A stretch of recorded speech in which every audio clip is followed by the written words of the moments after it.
هذا القرآن يوحدنا لطريق الخير يوجهنا الله تعالى أنزله ورسول الله معلمنا السلام عليكم ورحمة الله تعالى وبركاته. daawade weli ma la sheekaysatay naftaada oo ma weydiisay ujeedooyinka iyo hadafka ay ka leedahay kownkan Allah subxaanahu wa ta'ala ku khalqay?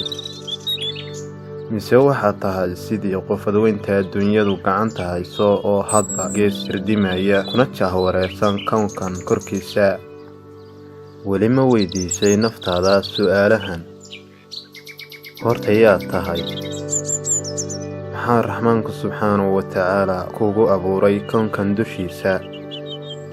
ومحي ujeedada الله سبحانه وتعالى وكلها الدنيا دان أيامها مركي kugu dul abuuray. waxaan maanta ogsoonahay nafa badan oo kamida nafteena haddii la weydiin lahaa saddexdan su'aalo inay ku jawaabi lahaayeen hadallada adduunyo raaca iyo maangaabku ay yiraahdaan sida: waxaa lay abuuray inaan cilmi hunguriga barto, heer fiicanna ka gaadho, dabadeed shaqayso lacag, kadibna guursado si aan u helo carruur badan iyo haweeney aan shahwada isku gudanno isla markaana wada noolaanno.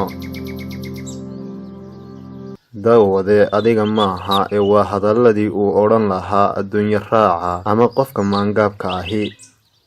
haddaba adigan daawadaha ahow, haddii aad ku dayaysan tahay ama aad ku jahwareertay, naftaada ku mashquulisay, maxaad ku jawaabi lahayd haddii lagu weydiin lahaa su'aalahaasi? waa kan Allah subxaanahu wa ta'ala ku cadeeyay ee ku dhaqan oo ku dadaal raacida amarka Allah subxaanahu wa ta'ala. وما خلقت الجن والإنس إلا ليعبدون ما أريد منهم من رزق وما أريد أن يطعمون إن الله هو الرزاق ذو القوة المتين فإن للذين ظلموا ذنوبا مثل ذنوب أصحابهم فلا يستعجلون.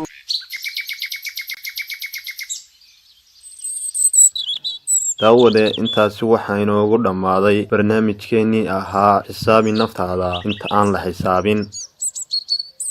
waxaan rajayn doonaa insha Allahu ta'ala inaad la shoori doonto naftaada, su'aalahanna dib ugu noqon doonto ujeedooyinka Allah subxaanahu wa ta'ala kownkan korkiisa u keenay iyo hadafkeeda ay ka leedahay nolosheeda gaarka ah. Allah subxaanahu wa ta'ala sidoo inoo cadeeyayba waxaa inoo sheegay inuu jinka iyo insigaba u abuuray inay caabudaan oo kaliya.